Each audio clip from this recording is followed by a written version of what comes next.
Hey everybody, we're so happy to be back with you.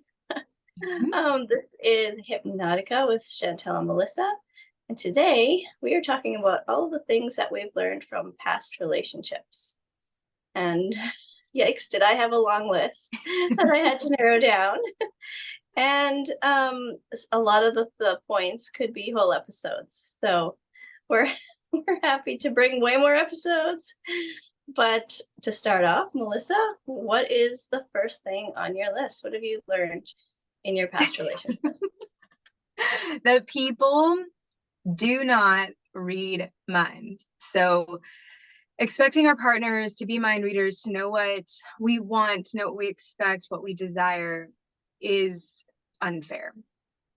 And at the same time, it can also feel very triggering for us to ask for the things because that puts us in a vulnerable position. So for me, it was easier for me to secretly want my partner to just know.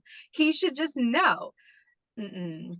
No, he's a completely different person. Like, how would he know? So it took recognizing that I was doing that, expecting people to read my mind, and then looking at what I truly wanted.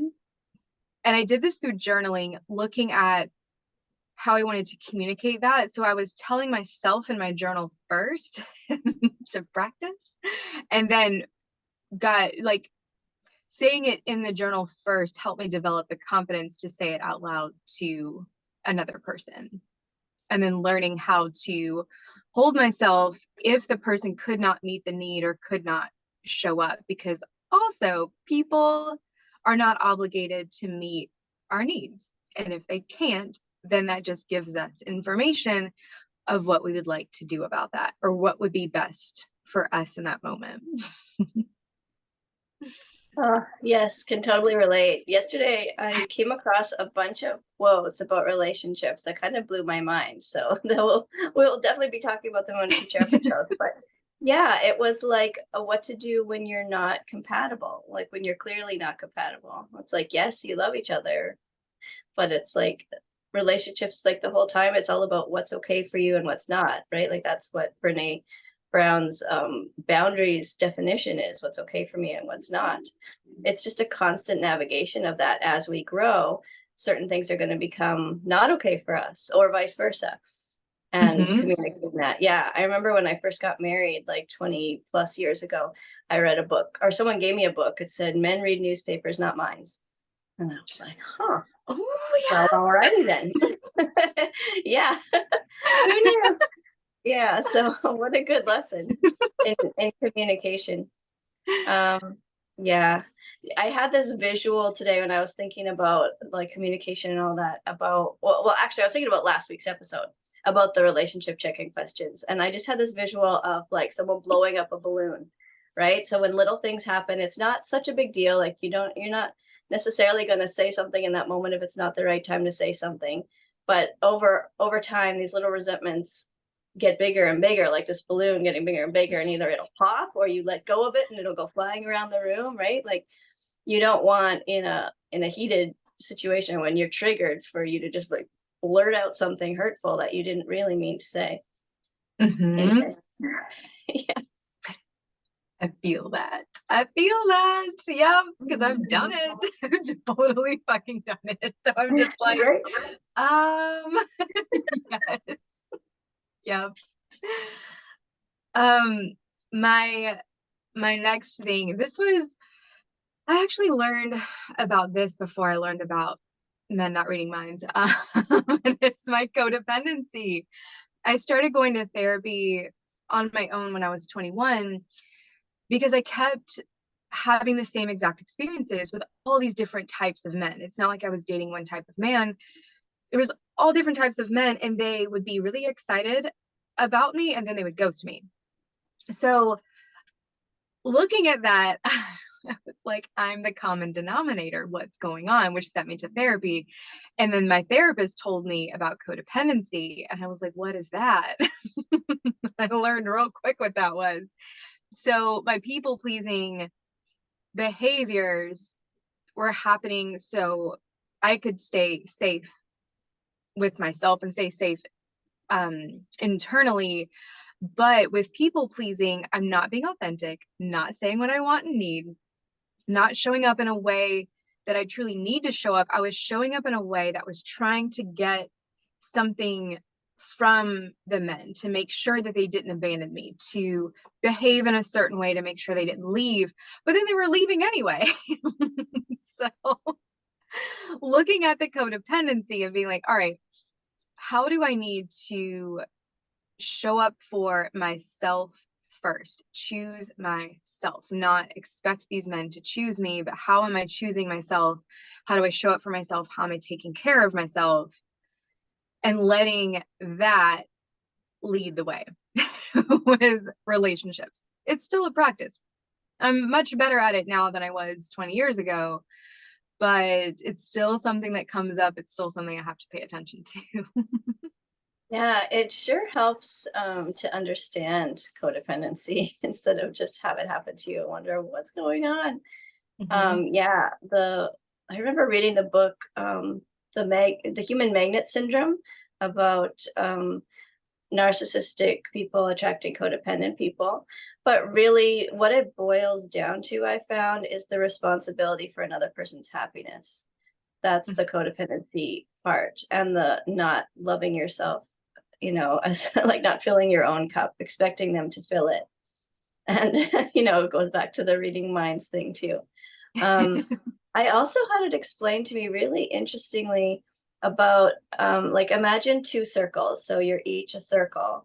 And when people come together in relationships, often, like for a healthy relationship, those circles just touch, like they share life for a bit and then they go off and do their own thing and then they share and then go off. But with narcissistic codependent, they're just so all in with like, you're responsible for my happiness or I'm responsible for your happiness. They overlap. They almost like eclipse, right? Like, Mm-hmm. and yes, it's very like tons of emotions. So if you really want to feel a lot, if that's the experience that you're going for, then go for it, right? Like, I mean, of course, don't get hurt physically. That happens a lot when you date or are married to a narcissistic person. But it's those chemicals and feelings that the person is so addicted to that they end up going back to the abusive situation and they don't understand what's happening. So I found that the two circles thing was just so helpful for me to understand, like to kind of recognize when my circle has overlapped his and kind of like have some time apart. Like I think for any relationship, it's like a fire, right? Like you need air for a fire. If you cut off, like if you have your candle and you put something on top of it, it cuts off the air and the fire goes out. So it's like you need time apart and you need time alone together. You just need to create that time. Mm-hmm. The narcissistic relationship. I've had one of those. And yeah, the highs and lows of the emotional roller coaster that brings is, for certain people like myself, it's highly addicting and it's hard to get out of. Like I tried to leave once and then got back into it and then eventually like completely left, but it was hard. It triggered some of the deepest worthiness wounds that I have, like being in that.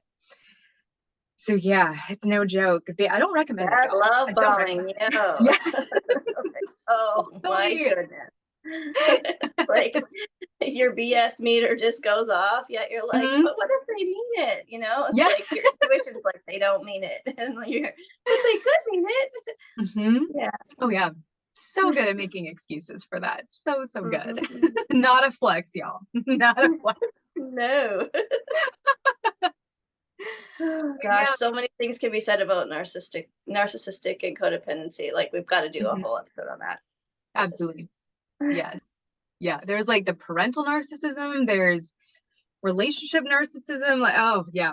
Yep. Got a lot to say But about like just for people to be aware of like gaslighting it. and Hmm. love bombing and hoovering, just all of those things so that they can recognize when it happens and then decide what they Yes. want to do from there versus having it be all Hmm. subconscious and not understanding what's going on. Yep. Yes. Yes. we were talking just right before we started recording about our human design types, and that we both have the 3 in ours, which is the learn by trial and error. Henceforth is why we're bringing this episode to you and why we've had several relationships.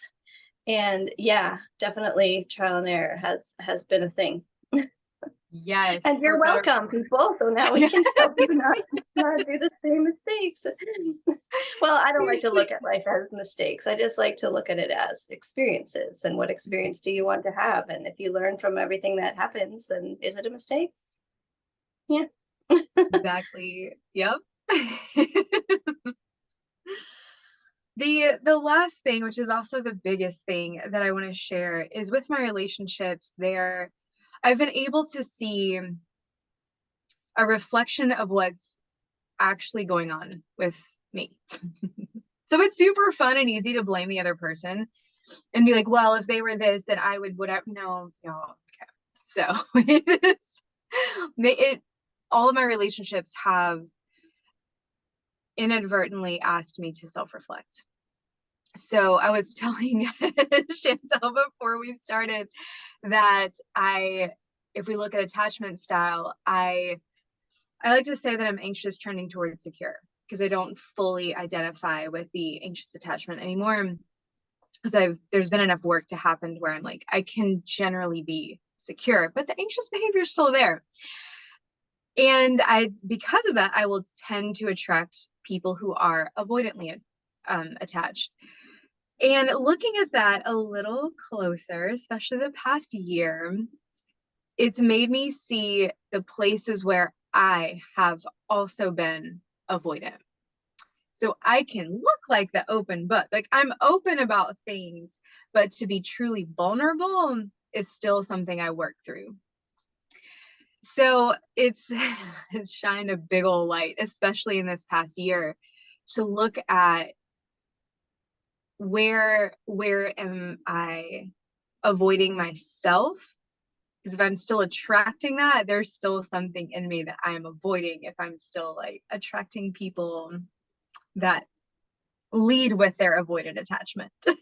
So it's been a big old experiment trying to figure that out. But as difficult as it can feel sometimes, it's also been very, very helpful, because now it's like, oh, I have a roadmap now. Now I see what I'm doing, and I can take the steps to undo all of that.